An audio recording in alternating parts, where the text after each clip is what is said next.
pawpaw growers are finding we just have to be prepared for more extreme weather events. Last year we were hit with late spring freezes that killed off a lot of the blossoms in the springtime period.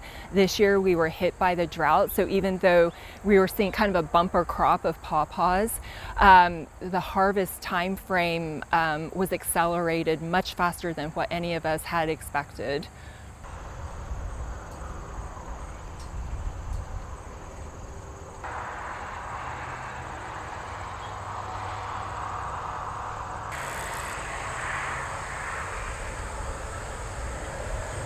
Last year, my first fruit ripened on September 15th.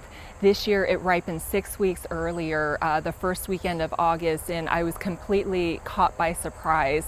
I had walked into the orchard to do my regular irrigation, and the smell of the fruit just hit me. And so when a pawpaw is ripe, it gives off this very sweet, fruity aroma, and it felt like I was in the Twilight Zone because I knew that something was off.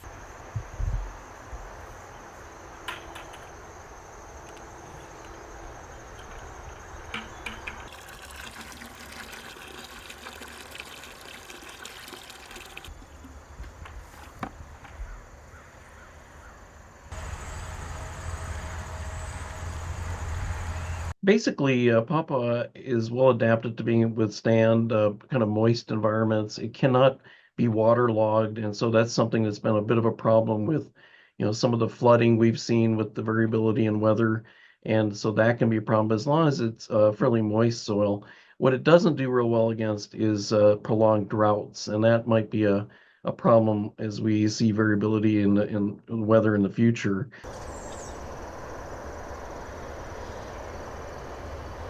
And even we saw this year also, they will start aborting fruit early, and the fruit will appear ripe, right? It will fall off the tree, but it won't taste very good and it may be dropping 2 or 3 weeks early. And so these are the kind of things we see as the tree tries to survive, even though it has a fruit load on it, to adapt to that drought environment. And of course, if it can't do that, then it can die. That'd be the worst case scenario then. Yeah, here we have a small fruit cluster, and it's definitely ripe.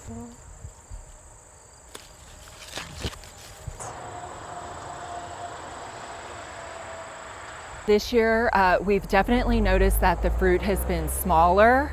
I'm picking up a bitter aftertaste on some of the cultivars that should have a really, strong flavor profile.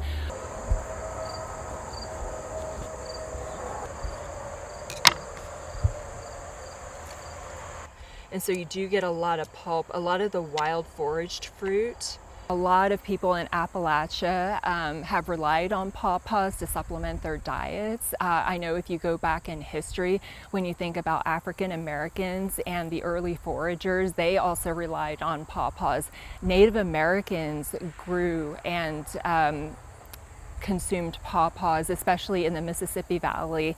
And we know that a lot of the superior plants that we find here spread throughout the Midwest most likely are a direct contribution from our Native American ancestors. So we owe a lot to them.